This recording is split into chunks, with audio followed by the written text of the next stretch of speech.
Well, welcome everyone to another Conversations and Cases case. So, what's our case today that we're going to get to eventually? We're going to talk about insomnia. We were talking about just the prevalence now of sleep problems.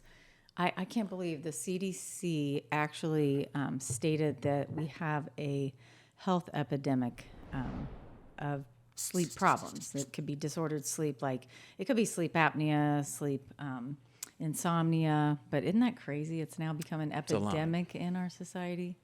Well, the effects on the body and even the mind that you have, shown and proven to me is profound, right? Because I used to kind of poo-poo sleep and not get a lot, and I feel a lot better now. Of people, I think it's like a luxury, right? And that we kind of put sleep as, okay, well, that's the last thing I'll get to. I don't even have time for sleep. I don't have time for that. I got too much going on. I think the statistics were showing, I think 1 in 2, so 50% of us have had some sleep difficulty or some night of insomnia in the past year. And it's like a third of people don't get 7 hours of sleep. They get less than 7 hours of sleep. And we know, we've done a lot of podcasts on the health benefits of sleep and why it's important. And obviously, I'll summarize a little of those, like the medical concerns and all that. But I think our conversation today was why? Like, why is there this huge epidemic in our society? It just, where does it stem from, right? I don't know. What do you think? Well, when I look at the coaching side of what we do, it's usually one of 3 things on the surface. It's either that you've had a dream that wakes you up. It could be because the blood sugar's dropping real fast and the limbic system says, I don't know, you need to wake up. There's something dangerous happening to you, right? Our bells and whistles system. If you kind of do that repetitively, like, eat before you go to bed or have a glass of wine right before you go to bed, and you have those blood sugar changes and you do that over time, it becomes a rhythm. For some reason, our body loves rhythm. So that's the third one, is that sometimes it's just a rhythm. Because if you've noticed, it's like 2:15. It's the same time, or 3:15 or whatever it is. And so, but what leads up to that is what we want to I think there's a lot of, you're right, the circadian rhythm is so important. And I was doing a little reading on this before, and something that kept coming up, which we talked about in our very first conversations and cases, was discipline, right?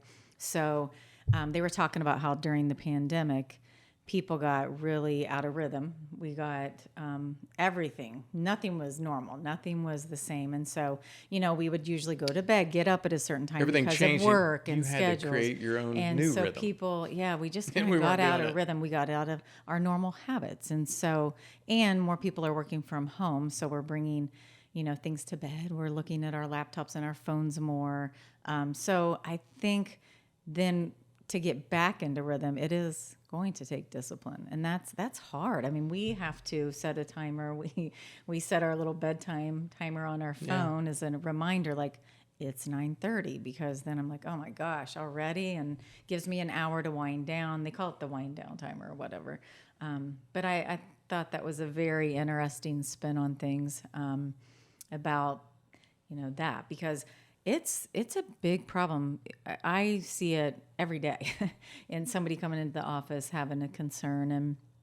And, there's all kinds of things and natural treatments and things like that. But sleep is so much more complex than we think. It's not just... Well, let's just talk about how important it is. They've done the studies, and it ends up killing you. Yes, if you heart don't disease sleep. Is higher risk of heart disease, diabetes, obesity. It shuts down your metabolism, lowers your immunity. They looked at a study where they gave people vaccines, and those that were sleep deprived, they had a lot lower immune response, and it just didn't work as well. And so, and you get sick easier. Well, and why is that? What is happening when we sleep that's so dang important? It is such a restorative process. I mean, it is. It's like the chemicals change in the body, like how everything operates. It's kind of like a house cleaning time too, right? Like you clear up free house cleaning. All you have to do is like close your eyes. Well, there are a lot of restorative processes even for our brain. So like our mental acuity and mental functions, and our immune cells, our cortisol. I mean, that's, that I'm going to fast forward. Our case is going to involve some of these chemicals that we're going to talk about. But cortisol, so naturally, people talk a lot about melatonin, right? And so when we go to sleep, naturally our melatonin is supposed to rise and our cortisol is supposed to fall. And then, so you got cortisol here, melatonin here. And then when we sleep, naturally, then your melatonin will start dropping and your cortisol is going to rise so that we're ready. That's what wakes us up and ready to get up out of bed. And so there's a natural, and the cortisol is like our adrenals, our stress glands make that. A lot of people think of it as that fight or flight and stuff, but anyway, it is really important to have a normal pulse of these chemicals, that circadian rhythm. The melatonin gets turned on when it starts getting dark, and there's signals to our brain, our pineal gland, that it's evening, right? So the sun goes down, and there are all these little triggers. But what do we Americans do? We have the lights on, we have our computers on, we watch TV. We're just constantly Well, and it's bombarded. binge TV now. We don't just watch TV. It's just know. All those series. One on more. Netflix. Just want to watch one more. One more episode without commercials. We've gotten better. It's nice, but it can also be dysfunctional. Well, it is. I mean, that's the point. You get your late. little timer that goes off, your little reminder, and we need to be disciplined and say no. I know. Because it ends up being, I think we get busy during the day, and it's like, okay, this is my time. And we just want my time to extend a little bit further. It's our little fun time. So, trying to find other ways of getting your fun time in during day or during the lunch or period or whatever, so that you don't feel like you have to cram so much Shut our at mind night. off. And there's other relaxing ways to shut your mind off. We do this a lot where we'll do yoga nidra or some type of like a guided meditation or something just to wind Which down. is our relaxation practice, right? Physical, mental, emotional relaxation. We do this at least probably once a day. Kind of on our own. We just kind of go through, do our own little scans. And Well, and it is interesting. A lot of times when we do these personal plans, so people come in and they're burning pain. Let's say it's I'm fatigued, or it's I can't lose weight, or I'm stressed, or whatever it is, right? I always step back because we do an intake with the 4 pillars, and sleep is one of our 4 pillars. And that the restorative part of, okay, we have to get this in sync first before your body is going to be respond to all this other stuff. Balanced, and then you can make better decisions about your eating habits. Because if you're sleep deprived, a lot of those chemicals, even like those appetite ones, like what is it, ghrelin is the one that makes you feel hungry, and there's some that make you feel full, or the satiety, that's hard to say, satiety hormones. Nice work, Amy. Those are off when we are sleep deprived. And so that, and also even our sex hormones get all off. So, that's, I guess we can fast forward. We don't want that one off. Talk about and in men and women, it really does wreak havoc on anything from our testosterone and progesterone and estrogen and cortisol. And so I wanted to, for the case that we were going to talk about, I wanted to talk about, this is a woman who is going through menopause, early into menopause, and came in and just distraught because sleep is horrible and it's just creating tons of anxiety, waking in the middle of the night, can't go back to sleep, mind then is racing, exhausted during the day. Now it's frustrating her because she feels like it's impacting her ability to lose weight. And she had tried a few things over the counter. I think she had tried melatonin, and Benadryl, which a lot of people go to antihistamines. They help, they knock you out. But there's a list of meds that they tell people, especially Does after it really we're make over. you get good sleep, though, just Well, because it knocks you the out? problem is I think people do feel more rested with it, but you can feel groggy in the morning, have trouble getting up. It could also cause memory loss. So Well, there is can be a data on problem. that. I know long-term use of even something as benign as an over-the-counter sleep aid, that has Benadryl or diphenhydramine in it, can cause that. So there are a lot of So better, there's plenty of safer natural, choices. yes. So this patient, what I did is something called the Dutch hormone test, and it's you do this from home, and it's a urine sample, and they look at 4 different times of the day, like before dinner, before bed, first thing when you get up in the morning, and then 2 hours later. And it looks at the estrogen, progesterone, testosterone, but it looks at your adrenal function, which is so neat. It looks at cortisol, DHEA. It looks at melatonin.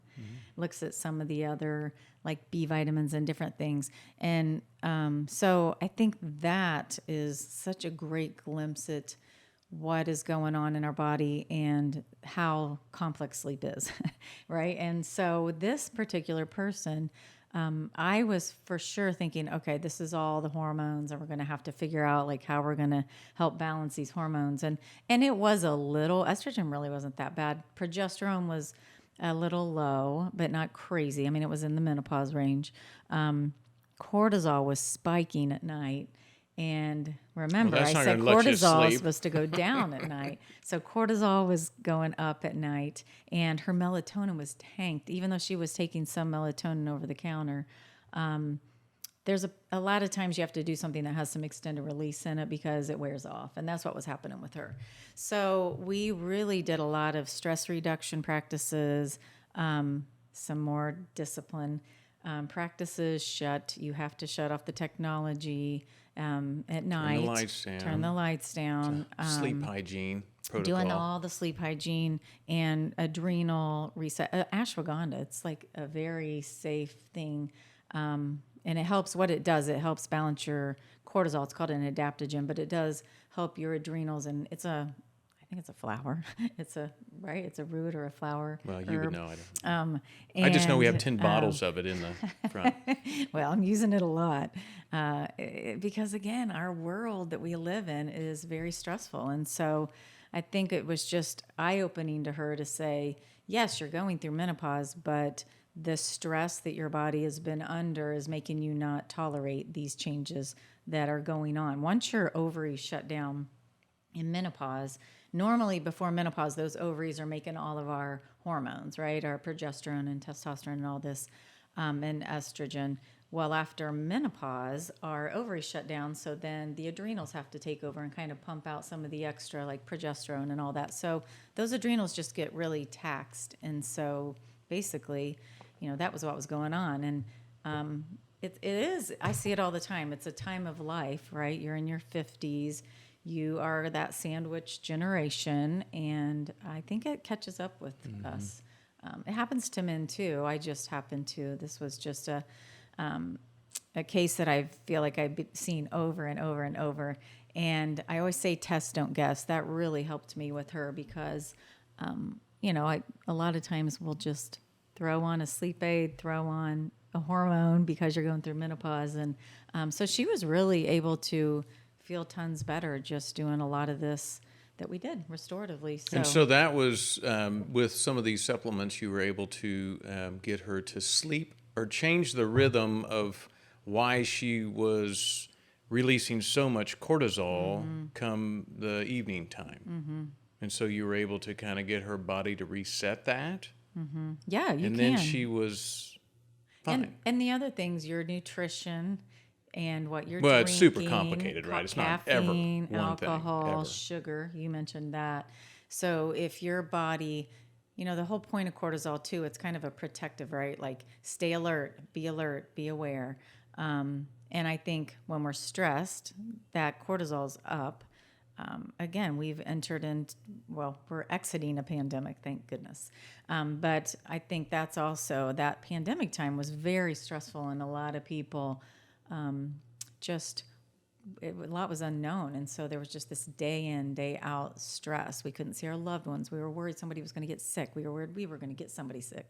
I mean, it was just crazy. And so, if we can do things through diet. Right. I was going to say the nutrition piece. I think so many times people think, oh, it's such a large sacrifice, that I have to give up this or that or this treat or that treat. And I think it's, we always think more about let's add in some things. And then as you start to add things in and you start to feel better, then it gets to be your vote. Right. But for someone to say, hey, I need you to give up this and give up that and give up, no one likes to do that ever. So usually we end up adding things in, and then people are like, I've been eating more salads now and I like it, but it takes months, none of this will just happen like that, right? You have to be disciplined, be patient, right? Give yourself a little bit of grace, because it's almost like 3 steps forward, 2 steps back many times for a long time. Creating a new rhythm. I mean, that's our word for the year. It's just it is hard. I think life makes it, our society makes it really difficult to maintain any healthy rhythm. Right. And we almost feel guilty if we do. And so I think you're exactly right. Like, just be patient with it. There are a lot of foods. So melatonin, serotonin, tryptophan. I mean, you can look this up, and there are a lot of foods that naturally will boost those. So tryptophan, we hear that with like turkey, right? Well, Thanksgiving. We have tryptophan in it, Fall and we asleep, actually take a can't nap in the make afternoon. it. We can't make tryptophan. We have to take it in through foods we eat, and then we use tryptophan. And it's to in make animal meat, isn't it? It's in all kinds of things, but Okay. it is in turkey. Prevalence I think there's some nuts and is high seeds and in different fruits. animal So you can look it up. And but that, just thinking about those, a balanced diet, getting all those good healthy amino acids through protein, you're right, and things. And then if you, again, a treat is okay, but if you're going to have a snack right before bed, If you do it that's every the day, worst time. it will impact you Yeah. in either a good way or a bad way. If you're eating plant-rich whole foods every day, it's a positive. If And you're then you having can a sprinkle in ho-ho those little, every day, well, yeah, processed food. well, hey, I was joking. Yeah. But But it's true. Like, the processed foods and all those chemicals too do kind of wreak havoc on our hormones yeah. and our sleep. I think the exciting thing for us, and of course we have been doing this now for a year and a half, and the ability to have someone like you that is passionate about, looking at the whole body, getting objective with some tests that tell us exactly what's happening, and then the ability for me to help with the lifestyle piece and those changes has been a big positive impact for our patients and their quality of life. And I mean, we wish this upon everyone, that every physician office looks just like this one. It is. I mean, last night I was thinking That you loved had a working with busy- me? I was thinking I love our office. I love our environment and our office. And, we finished the amazing group of office, people. came home, went on a little run, had dinner, light dinner, and then went to a yoga class. And I slept so good last night. It was just a nice stretching, kind of toning yoga class. But that is so nice. And we're trying for Lent. We also said we're going to Turn off unplug twice a week. Yes. Not allow ourselves to sit and binge watch any Netflix series. And I do think that has helped us too. Just to be slower in the evening and not get caught up in things and get to bed at a better time. So Makes sense. Instead of revved up, what else do I have to do? But it is fun. Because our Like, you task have lists are to- too large. You're never going to get through them.